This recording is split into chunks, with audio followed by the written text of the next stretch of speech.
In this lesson, Line Chen is going to help me demonstrate the remise in a fencing bout. Now, remising, you might think, doesn't require a lot of training. It's just a desperate attempt to hit the other person before they hit you.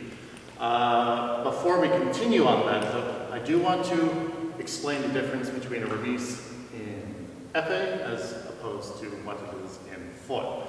Now, a remise in foil has a fortified rule that protects you. It's right of the way. So if we're remising, and I only require one remise to hit, Line Chen requires 2 remises to hit, I'm going to get that point because I didn't have to miss as many times before I hit. In epee, you do not have that security net. Right of way doesn't exist. So while you're remising, it doesn't matter if you try 2, 3, 4 times and your partner's trying even more. If you both hit, you're both getting that touch if it's in time. So what do we need to know about a remise in epee? And that's what we're going to look at. So before we get started, one disclaimer, we're not going to be training the actual remise action per se, but we are going to be looking at some of the technique, how you can set up the remise, but more importantly, what it's like when you are doing it. Now, in foil, as we already mentioned, you have right of way to protect you in that remise, but in epee you don't. So no matter what, if we're just hitting each other, we get a double, no one's going to win that. We don't want to train doubles, we want to train singles. So what makes remising so different in epee, as opposed to what it's like in foil, is that you are actively displacing your target every single time. So if Line Chen's on guard, he's going to stand right here. I'm just going to get him to stay still, and I'm going to demonstrate how you can displace.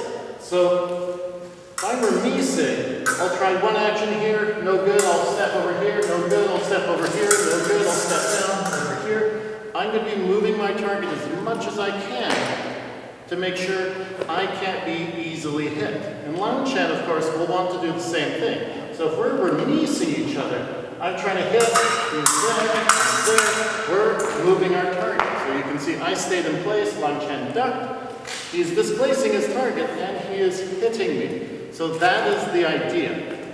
You want to make sure your target is always moving. You don't want to be caught, and that's the important thing. But what about using the remise tactically? You don't want to deliberately miss, or at least that's our assumption, but you can use it as a trap. So if I want to elicit a response, this is similar to like being disruptive with the blade, if I want someone to attack me,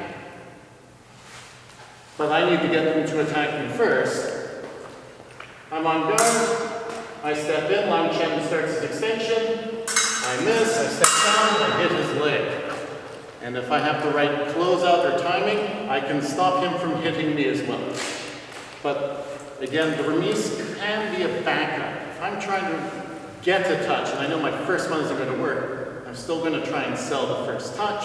I'll start an attack, I'll get a response, and then I can try for my remise in a different line and see if that works. But again, remember, most important thing, displace your target. Do not stay in the same place. Always move your target around. That way you survive far more effectively against your opponent.